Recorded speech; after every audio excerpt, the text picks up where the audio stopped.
ಬಸವಣ್ಣನವರು 12ನೇ ಶತಮಾನದ ಶರಣ ಸಂಪ್ರದಾಯದ ಪ್ರಮುಖ ಶರಣರಲ್ಲಿ ಒಬ್ಬರು. ಅವರು ಕೇವಲ ಧಾರ್ಮಿಕ ನಾಯಕನಷ್ಟೇ ಅಲ್ಲ, ಸಾಮಾಜಿಕ ಸುಧಾರಕರೂ ಆಗಿದ್ದರು.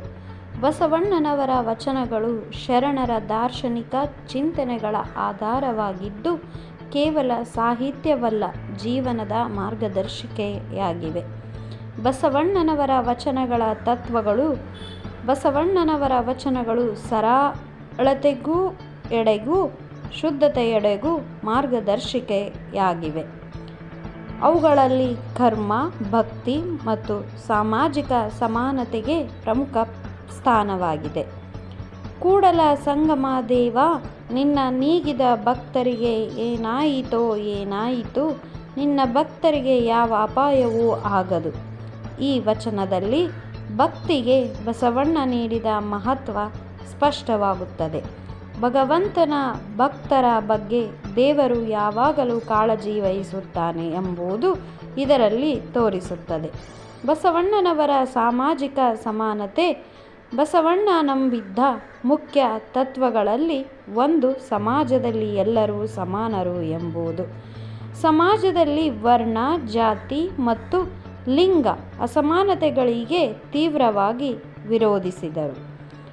ಉಳಿದುವರು ಶೀಲವನ್ನು ಬಳಿದವರು, ಮದುವೆಯ ಮಾಡವರು ಮಡಿದವರನ್ನು ತಿಂಬುದಕ್ಕೆ ಕೊಲೆ ಮಾಡುವರು. ಕೂಡಲ ಸಂಗಮ ದೇವ, ಇವರು ದೇವರು ಹೆಸರನ್ನೊಡೆದರು.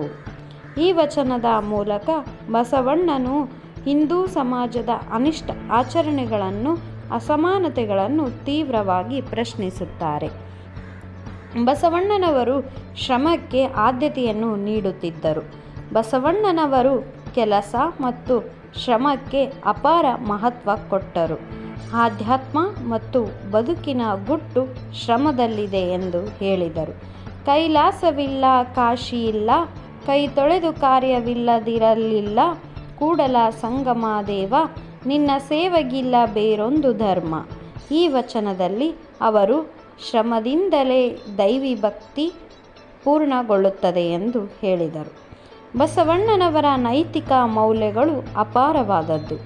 ಅವರ ವಚನಗಳು ನೈತಿಕತೆ, ಪ್ರಾಮಾಣಿಕತೆ ಮತ್ತು ಅಹಿಂಸೆಯ ಕುರಿತು ಪ್ರಭಾವಶೀಲ ಸಂದೇಶಗಳನ್ನು ಹೊಂದಿವೆ.